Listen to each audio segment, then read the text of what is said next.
how do you feel when people are saying that the market's oversaturated, TV and movies, it's just all superheroes, back when we were younger, it's like every year you're waiting for the big movie to come out. Now it's every weekend or do you think that's real? I think like in Battlestar Galactica, that show, like this has all happened before, it will all happen again. In the 70s, there's a motion picture called Star Wars that like kicked open the doors for Hmm. sci-fi movies left and right. And then at a certain point, people were like, nobody wants to watch this sci-fi stuff anymore. And they thinned out and kind of things went back to normal. I've enjoyed the run of comic book movies as a big comic book fan and Yeah. stuff, as an enthusiast. What's your favorite? Of all of them? Probably, I think Iron Man is a perfect film. I love that. I love Endgame as well, and I think it's perfect, but you need a lot of movies for Endgame to make sense. Iron Man, you can go in cold, and You're absolutely right. it's Star Wars wonderful. Yeah. So I feel like, wait, what were we talking about? About the oversaturation of comic, I've loved this period. Marvel. I'm shocked it's gone on as long as it has. I don't think it's ever going to disappear. I think comic book movies like herpes will be with us always. Another herpes, two in one conversation. You watch, the third one's going to be mad. It's going to be right on your lip. Oh, great. But I think,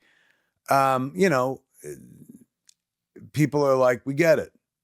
Look, superhero stories are perfect for the movies because it's 3-act structure and you got a hero and there's a villain and shit. And that's what movies are about. But, I think they're going to have to be more selective in what they put out there. Do you like 3-hour movies? When every movie's 2.5, 3 hours, do you like? Don't you miss? I like any 3-hour movie that keeps my attention for 3 hours. But I mean, that's a high bar. That's hard. Even Oppenheimer, I was a little. Oppenheimer, look, it won the Oscar. Let's all agree that it was the best picture of the year. I agree. My nickname for it, Homework the movie. It was very, educational. Very smart. It was very educational. Yes. But I'm. God, I hate saying anything because then the internet rips you. An asshole. No. But like, I thought that was incredibly well made, and he's a genius and whatnot. But like, I think my favorite movie of the year was Godzilla minus. I still have to see it. -1 or 0? -1. -1. I'm like, my favorite movie of the year is a movie. How can it be -0? That's how I thought it was meant to be profound. Yeah, -0.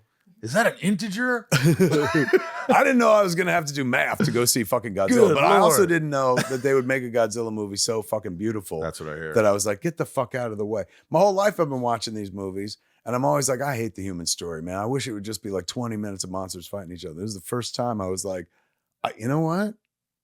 Move, lizard. This is compelling what's going on in the foreground with the human characters. Wow. It's worth seeing. All right, I'm going to see it.